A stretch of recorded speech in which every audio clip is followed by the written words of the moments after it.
تو اس دعا کے متعلق اللہ کے رسول صلی اللہ علیہ وسلم نے یہ فرمایا، من جلس فی مجلس فکثر فیہ لغطہ، جو کسی ایسی مجلس میں بیٹھا جس میں غلطیاں، خطائیں اور فضول کلام بہت ہوا۔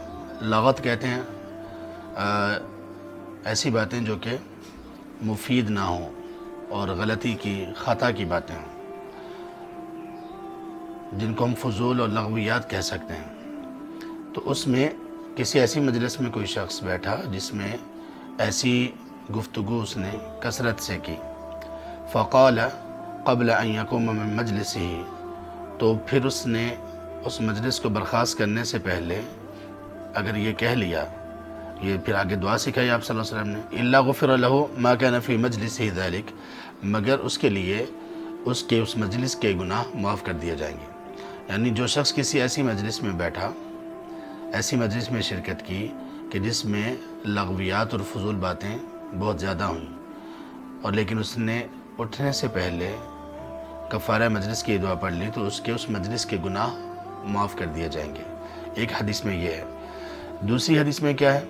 آپ صلی اللہ علیہ وسلم کے متعلق آتا ہے کہ آپ ہر مجلس، چاہے وہ تلاوت کی مجلس ہو، نماز آپ نے پڑھی ہو، تو آپ ان کلمات پر مجلس کا اختتام کرتے تھے، سبحانک و بحمدک لا الہ الا انت استغفرک و اتوب الیک۔ اس میں مختصر الفاظ ہیں، تو اگر وہ دعا پڑھ لی جائے تو اس دعا کے تمام الفاظ اس دعا میں بھی موجود ہیں۔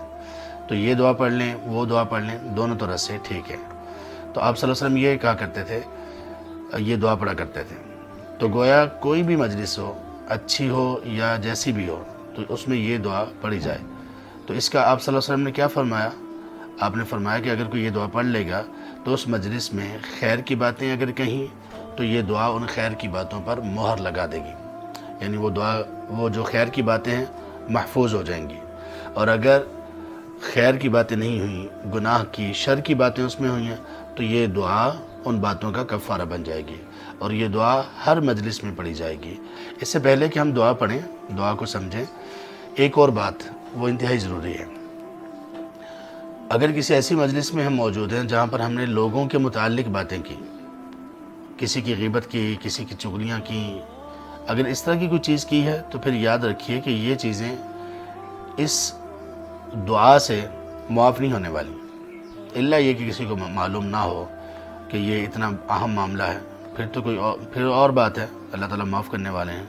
لیکن یہ دعا لوگوں کی عزتوں پر انگلی اٹھانا، لوگوں کو زد و کوب کرنا، لوگوں کی غیبت کرنا، چغلی کرنا، بہتان لگانا، تو یہ دعا اس کے لیے کافی نہیں ہوگی۔ اس کے لیے پھر طریقہ اسلام کا یہ ہے کہ الگ سے اس سے معافی مانگی جائے گی، ورنہ وہ گناہ اس کے نامہ اعمال میں لٹکا رہے گا، اور کچھ بعید نہیں کہ قیامت کے دن اس گناہ سے وہ تب نجات حاصل کرے جب کہ وہ اپنی نیکیاں دوسروں کو دے چکا ہو اور ان کے گناہ اپنے سر لے چکا ہو۔ تو اس لیے معاملہ بہت زیادہ نازک ہے اس اعتبار سے۔